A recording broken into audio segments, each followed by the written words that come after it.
नमस्कार विद्यार्थी मित्रों, धोरण 12 विषय अर्थशास्त्र पाठ नंबर 4 बेंकिंग और नाણાકીય नीति।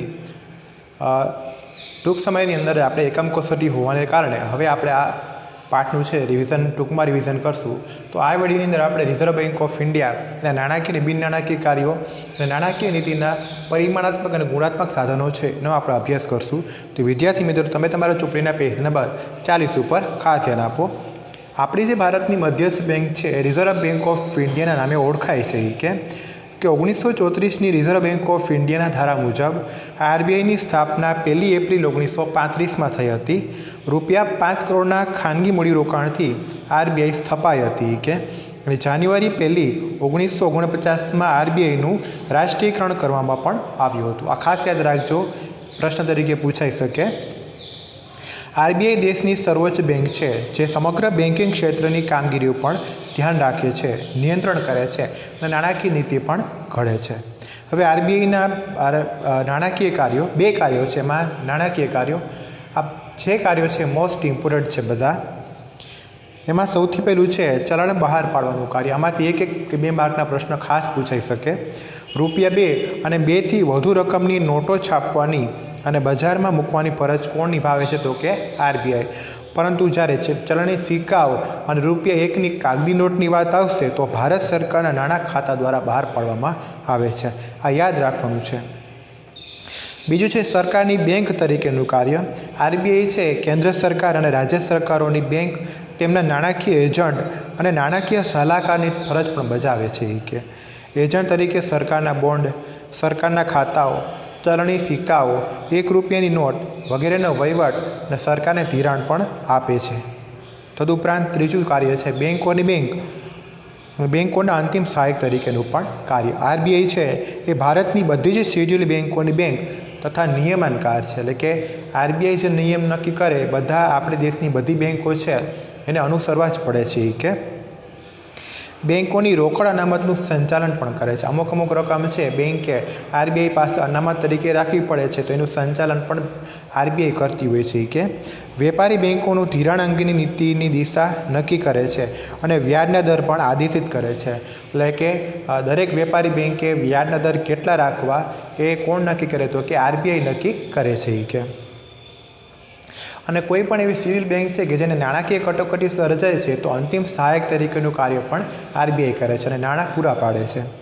શાખ નિયમનની કામગીરી કે નાણાકીય નીતિના વિવિધ સાધનોની મદદ વડે આરબીઆઈ વેપારી બેંકોની શાખ સર્જનની પ્રવૃત્તિ અને નાણાંના પુરવઠાનું નિયમન પણ કરે છે। એટલે કે એક ધિરાણ જે છે આપણે તેમાંથી અન્ય ધિરાણોનું સર્જન થાય, અન્ય રૂપિયાનું સર્જન થાય, એક શાખ સર્જનની કામગીરી પણ આરબીઆઈ કરે છે। विदेशी हुंडियामणनी जाळवणीनुं कार्य के ज्यारे हुंडियामणनो दर कायदाकीय रीते स्थिर राखवामां आवे त्यारे आरबीआई हुंडियामणनो दर नक्की करे छे।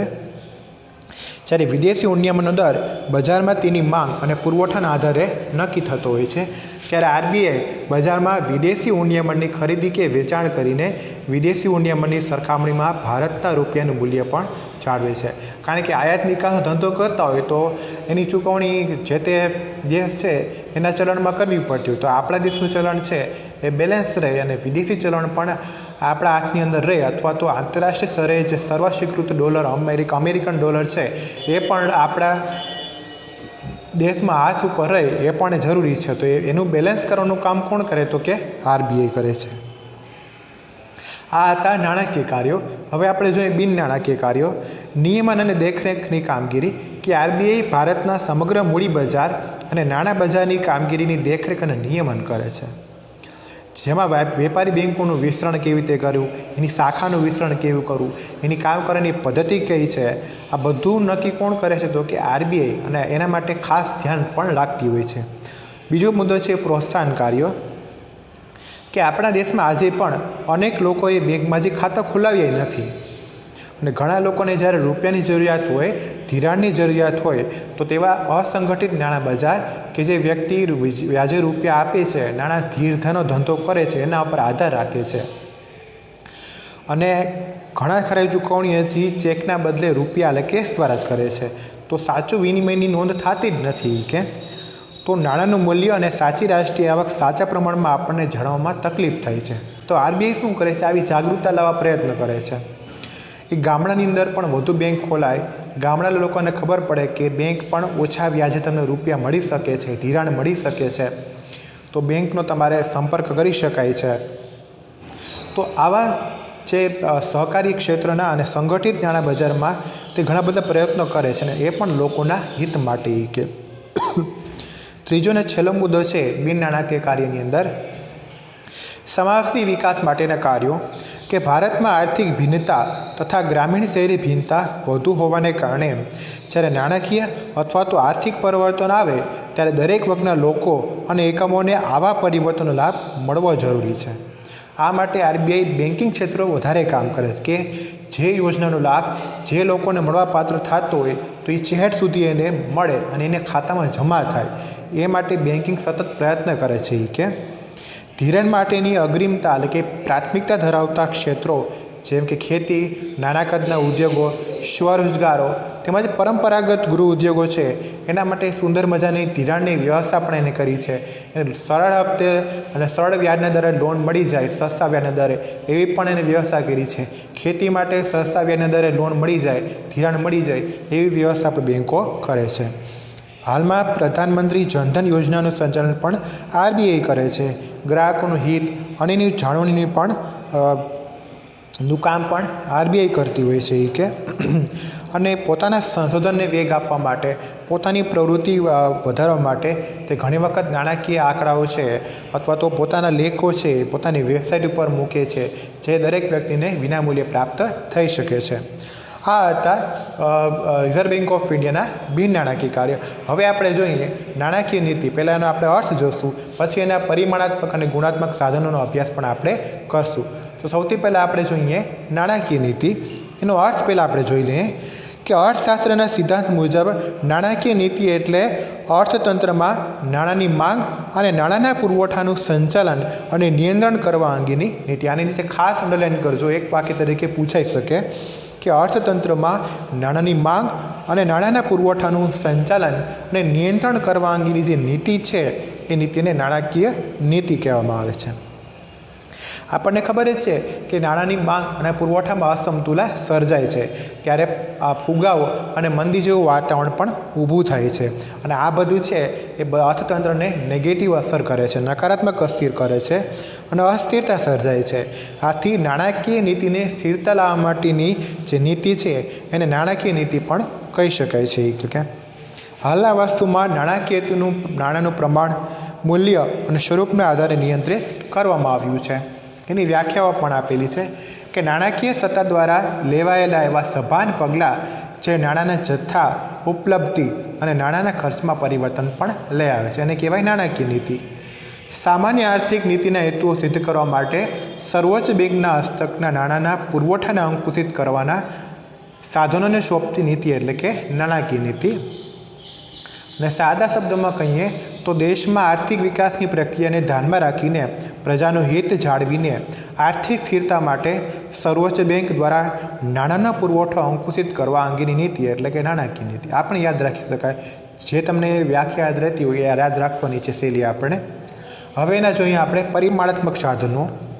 એમાં બેંક રેટ એટલે કે જ્યારે વેપારી બેંકોને નાણાંની અછત અનુભવે ત્યારે આરબીઆઈ પાસે રૂપિયા ઉધાર લે છે. કે આરબીઆઈ વેપારી બેંકોને આવું લાંબા ગાળાનું ધિરાણ જે વ્યાજના દરે આપે છે તેને બેંક રેટ કહેવાય. આ યાદ રાખજો, લાંબા ગાળાની વાત છે, ટૂંકા ગાળાની નહીં. કે જ્યારે વેપારી બેંકોને રૂપિયાની જરૂર હોય ત્યારે લાંબા ગાળા માટે આરબીઆઈ પાસે જે વ્યાજના દરે રૂપિયા લે છે ને શું કહેવાય તો કે બેંક રેટ. જ્યારે આરબીઆઈ આવો બેંક રેટ વધારે ને ત્યારે શું કરે છે તો કે વેપારી બેંકને ધિરાણ લેવાનું મોંઘું પડે એટલે તે શું કરે છે, પ્રજાને ઊંચા વ્યાજના દરે ધિરાણ આપે છે, કારણ કે પોતાને પણ રૂપિયા જ્યાંથી લેવાના છે ત્યાંથી મોંઘા પડે છે, તો પ્રજાને પણ ઊંચા વ્યાજના દરે પણ આપશે. કે વ્યાજનો દર વધારશું એટલે પ્રજા ઓછું ધિરાણ લેશે અને નાણાંનો પુરવઠો ઘટી જશે. જ્યારે ફુગાવો હોય ત્યારે શું થાય તો કે આવી રીતે બેંક રેટ વધારી આરબીઆઈ અને શું કરે છે, પુરવઠો ઘટાડે છે, અને ફુગાવો ન હોય, મંદી હોય ત્યારે આનાથી ઉલટું કરે છે. કે જ્યારે નાણાંની માંગ કરતાં નાણાંનો પુરવઠો વધુ હોય ત્યારે ફુગાવો સર્જાય, અને એનાથી આપણે ઉલટું વિચારીએ ત્યારે શું સર્જાય તો કે મંદી સર્જાય. કે છેલ્લા કેટલાક વર્ષોથી આરબીઆઈ નાણાંનો પુરવઠો બેંક રેટ દ્વારા નિયંત્રિત કરવાને બદલે રેપો રેટ અને રિવર્સ રેપો રેટ દ્વારા પણ એ નક્કી કરે છે, જે આપણે હમણાં જ આપણે આના પછીના આપણે પોઈન્ટમાં આપણે જોવાનું છે. તો હવે આપણે જોઈએ રેપો રેટ અને reverse repo rate. Most important પ્રશ્ન છે, પરીક્ષામાં પૂછાઈ શકે છે 1 અને 2 માર્કની અંદર. જ્યારે વેપારી બેંકોને ખૂબ ટૂંકા ગાળા માટે, જો લાંબા ગાળાની વાત આવી ને પહેલાં તેમાં બેંક રેટ આપણે યાદ રાખવાનું છે, પણ ટૂંકો ગાળો શબ્દ આવે તો એના માટે આપણે રેપો રેટ છે. કે જ્યારે વેપારી બેંકોને ખૂબ ટૂંકા ગાળા માટે, એટલે કે ટૂંકા ગાળો એટલે કેવો, 1 દિવસ 7 દિવસ કે 15 દિવસ જેટલા ટૂંકા ગાળા માટે જ્યારે એને રૂપિયાની જરૂર પડે ત્યારે આરબીઆઈ પાસે જે વ્યાજના દરે રૂપિયા લે છે એને કહેવાય રેપો રેટ. અને એનાથી આપણે ઉલટું વિચારીએ રિવર્સ રેપો રેટ, કે જ્યારે આરબીઆઈને ટૂંકા ગાળાનું ધિરાણ જોઈતું હોય ત્યારે વેપારી બેંકો પાસેથી જે વ્યાજના દરે ધિરાણ લે છે એને શું કહેવાય, reverse repo rate. Repo rate એટલે કે રીપર્ચેસ રેટ. કે ફુગાવાનો હોય ત્યારે આરબીઆઈ રેપો રેટ વધારે છે, રેપો રેટ વધશે એટલે વેપારી બેંક ઓછું ધિરાણ લેશે અને પ્રજાને પણ ઊંચા વ્યાજના દરે ધિરાણ આપશે, એટલે પ્રજા પણ બને ત્યાં સુધી ધિરાણ નહીં લે. કે અને એની હિસાબે શું થશે, નાણાંનો પુરવઠો ઘટશે અને ફુગાવો પણ ઘટશે. કે જ્યારે રિવર્સ રેપો રેટ વધુ હોય ત્યારે વેપારી બેંકો આરબીઆઈને લોન આપવા માટેનું વધારે આકર્ષણ, કારણ કે એને વધારે વ્યાજ મળે અને આવા વધારાના નાણાં આરબીઆઈને ધિરાણ પેટે આપે છે, અને આમ તેઓ સામાન્ય પ્રજાને ઓછું ધિરાણ આપી શકે છે. કે અલગ અલગ આંકડાઓ પણ આપણને આપેલા છે. ત્રીજો મુદ્દો, કપરા સમયમાં સ્થિરતા લાવવા માટેની જોગવાઈ. એટલે કે એવા કટોકટી ભર્યા સંજોગોમાં, ખરાબ સંજોગોમાં નાણાકીય સ્થિરતા લાવવા માટેની પણ જોગવાઈ આરબીઆઈ કરે છે. કે ઘણી વખત એવું થયું હોય કે સતત ખરાબ સંજોગો હોય અને નાણાંની અછત સર્જાય છે ત્યારે વેપારી બેંકો છે આરબીઆઈ પાસે સરકારે જામીનગીરીઓ મૂકી અને નિર્ધારિત દરે ધિરાણ લે છે, અને આ દર રેપો રેટ કરતાં પણ વધારે હોય છે. કે 2016માં 7 હતો, અને આને કહેવાય માર્જિનલ સ્ટેન્ડિંગ ફેસિલિટી. એક વાક્ય તરીકે પૂછાઈ શકે. કે ટૂંકમાં તમારે કટોકટીના સમયે રૂપિયાની જરૂર હોય તો આરબીઆઈ તમને આપે છે વેપારી બેંકને, પણ એના માટે શું કરવું પડે, સરકારી જામીનગીરી તમારે ગીરવી મૂકવી પડે, અને જે વ્યાજ દર નક્કી થયો હોય એ તમારે ચૂકવવો પડે છે. એ વ્યાજ દર રેપો રેટ કરતાં પણ વધારે હોય છે. કે રોકડ અનામત પ્રમાણમાં ફેરફાર. મોસ્ટ ઇમ્પોર્ટન્ટ શોર્ટ નોટ, એટલે કે કેશ રિઝર્વ રેશિયો, એટલે કે CRR. આરબીઆઈની 1934ની ધારા મુજબ દરેક વેપારી બેંકોએ પોતાની થાપણના અમુક ટકા જેટલી રકમ આરબીઆઈ પાસે રોકડ અનામત તરીકે રાખવાની હોય છે. શરૂઆતના વર્ષોમાં આ પ્રમાણ ચાલુ ખાતાની થાપણોના 5%, લાંબા ગાળાની થાપણોના 2%, પરંતુ 62 પછી શું થયું કે કુલ થાપણોના 3 થી 15% જેટલું CRR રાખવાનું. પણ જરૂરિયાત અનુસાર આરબીઆઈ CRR બદલતી જ હોય છે. કે હવે એનો હેતુ શું છે CRRનો મુખ્ય હેતુ બેન્કિંગ વ્યવસ્થા પાસે પૂરતા પ્રમાણમાં રોકડ નાણાં રહે તે માટેનો છે. ઘણી વખત વેપારી બેંકોમાંથી ગ્રાહકો પોતાની થાપણો છે પાછી ખેંચવા માંડે તો આવી બેંકોને જ રૂપિયા એને આપવા માટે આરબીઆઈ પાસે નાણું ઉપલબ્ધ હોય એ જરૂરી છે, અને એ રોકડ અનામત કામ કરશે. કે જેથી કોઈ સંજોગોમાં ઘણા બધા ગ્રાહકો પોતાની થાપણ ખેંચી લે તો એ બેંકોને રૂપિયા આપવા માટે આરબીઆઈ પાસે રૂપિયા હોય, અને આ અનામતમાંથી વેપારી બેંકોને રૂપિયા આપી શકીએ. કે વળી ઘણી વખત ફુગાના નિયંત્રણ માટે પણ આવું કાર્ય બેંક કરતી હોય છે. CRR વધે તો બેંક પાસે શાક સર્જન કરવા માટે ઓછું નાણું હોય છે. કે અને પ્રજાને પણ ઓછું ધિરાણ મળે, અને નાણાંનો પુરવઠો અને ફુગાવો પણ નીચો હોય છે, અને મંદીના સમયમાં CRR ઓછો કરાય છે. હવે કાયદા માન્ય પ્રવાહિતાનું પ્રમાણ, એટલે કે સ્ટેચ્યુટરી લિક્વિડિટી રેશિયો SLR, કે બેન્કિંગ રેગ્યુલેશન એક્ટ મુજબ દરેક વેપારી બેંકે CRRથી અલગ અને તેથી ઉપરાંત પોતાની કુલ થાપણોના 25% જેટલું મૂલ્ય કાં તો રોકડ, કાં તો સોનું અથવા સરકારી જમીનગીરી સ્વરૂપે આરબીઆઈ પાસે રાખવું જરૂરી છે. અને આને કહેવાય કાયદામાન્ય પ્રવાહિતાનું પ્રમાણ. કે SLR ઊંચું હોય તો બેંકોની થાપણોનું વધુ પ્રમાણ કેમાં રોકાઈ જાય, સરકારી જામીનગીરીમાં. જે રાજ્યના ખર્ચને પૂરો પાડવામાં વપરાય છે કે વળી કેટલુંક રોકડમાં અને કેટલુંક સોનામાં હોય અને એસીએલ જો વધુ હોય તો પ્રજાને તેટલા પ્રમાણમાં ઓછું ધિરાણ મળે છે, કારણ કે વેપારી બેંકને આરબીઆઈ પાસે જમા કરાવવા પડે, કેમ કે એસએલઆર વધારે હોય તો વધારે રૂપિયા કે વધારે રોકડ કે સરકારી જામીનગીરી એ આરબીઆઈને આપવી પડે, તો એની પાસે રૂપિયા ન હોય તો પ્રજાને પણ ધિરાણ ઓછું મળે કે. હવે ખુલ્લા બજારના કાર્યો. અર્થતંત્રમાં નાણાંનો પુરવઠો વધારવા કે ઘટાડવા આરબીઆઈ ખુલ્લા બજારમાં સરકારી જામીનગીરીનું ખરીદ વેચાણ કરતી હોય છે. જ્યારે આરબીઆઈ સરકાર પાસેથી જામીનગીરીની ખરીદ કરે છે ત્યારે અર્થતંત્રમાં નાણાંનો પુરવઠો વધે છે. જામીનગીરી ખરીદીએ છે, રૂપિયા જાય છે, જામીનગીરી આવે છે, રૂપિયા જાય છે, તો અર્થતંત્રમાં રૂપિયાનો પુરવઠો વધશે કે. અને જ્યારે ખુલ્લા બજારમાં આ જામીનગીરી વધે તો પુરવઠો ઘટી જાય, ગરીબ રૂપિયા આરબીઆઈ પાસે આવી જાય. મંદીને ફુગાવવા માટે આવું કરવામાં આવતું હોય છે કે. ત્યારબાદ છે 7મો મુદ્દો, આરબીઆઈના સરવૈયાને હુંડિયામણના વધતા કે ઘટતા પ્રમાણના આંચકાઓથી મુક્ત કરવા માટે સ્ટરીલાઇઝેશનની નીતિ. એટલે ઘણી વખત એવું બનતું હોય કે આપણા દેશમાં વધુ પ્રમાણમાં વિદેશી હુંડિયામણ આવે અથવા વિદેશી હુંડિયામણ બહાર વયું જાય, તો આપણું આરબીઆઈના હુંડિયામણનું જે ખાતું છે એનું સરવૈયું ખોરવાઈ જાય, ટેલી ન થાય, સમતુલા ન જળવાય કે. તો આવી પરિસ્થિતિના નિયંત્રણ માટે આરબીઆઈ શું કરતી હોય છે, તો આરબીઆઈના હુંડિયામણમાં જે પુરાણ અથવા ખોટ જેટલા પ્રમાણની સરકારી જમીનગીરીનું શું કરે છે, ખુલ્લા બજારની અંદર જરૂર જણાય ત્યારે ખરીદી અને વેચી અને આ સમતુલા જાળવતી હોય છે. આ હતા પરિમાણાત્મક સાધનો. હવે આપણે જોઈએ ગુણાત્મક સાધનો. એમાં સલામતીની જરૂરિયાત, કે સામાન્ય પ્રજાને જ્યારે વેપારી બેન્કો ધિરાણ આપે ત્યારે આ ધિરાણ પાછું આવે તેની ચોકસાઈ બેન્કે તો રાખવી જ પડે. આપણે જ્યારે બેંકમાં રૂપિયા લેવા જઈએ તો બેંક આપણે એમ ધિરાણ નહીં આપે, બરાબર છે. આપણે અમુક વસ્તુ જામીનગીરી સ્વરૂપે બેંકમાં જમા કરાવવી જ પડે છે, તો એ રૂપિયા પાછા આવે એ બેંકે પણ ચોકસાઈ રાખવી જ પડે કે. તો એ માટે બેંક શું કરશે, ધિરાણ લેનાર વ્યક્તિ પાસેથી કોઈ મિલકત કે ઘરેણાં કે થાપણો કે મકાન વગેરે જેવી સલામતી બાંયધરી પેટે લખાવે છે. જો કોઈ ગ્રાહક કાયદા મુજબ લોનના જે રૂપિયા લીધા છે એ વ્યાજથી ચૂકવવામાં નિષ્ફળ જાય તો બેંક પાસે જે એને જામીનગીરી ગીરવે રાખી હોય તો એ વેચીને પણ બેંક કે છે પોતાના રૂપિયા વસૂલ કરી શકે છે કે. પરંતુ દેશના દરેક વર્ગને બેંકનું ધિરાણ મળે તથા ખેતી માટે સરખો વિકાસ થાય એ માટે અલગ અલગ વર્ગ માટે ઓછા વત્તા પ્રમાણમાં સલામતી બાંયધરી રાખવાની પદ્ધતિ આરબીઆઈ અપાવે છે, આરબીઆઈ અપનાવે છે અને બેંકોને આદેશ આપે છે. એટલે કે બધાય માટે સરખી નીતિ નથી હોતી. બધા ક્ષેત્રમાં બધા ક્ષેત્રમાં તમે ધિરાણ લેવા જાઓ તો વ્યાજના દર બધા માટે સરખા નથી હોતા કે. જેમ કે ગરીબ ખેડૂત જ્યારે પાસે નહીવત વ્યાજ લે છે અને ધનિક પાસે મોટા પ્રમાણમાં વ્યાજ વસૂલ કરાય છે કે. બીજો મુદ્દો છે માર્જિનની જરૂરિયાત, કે સલામતી બાંયધરી પેટે બતાવેલી મિલકતના અમુક ટકા જ અથવા તો માંગેલી લોનના અમુક ટકા જેટલી રકમનું ધિરાણ એકમને વ્યક્તિને મળી શકે છે.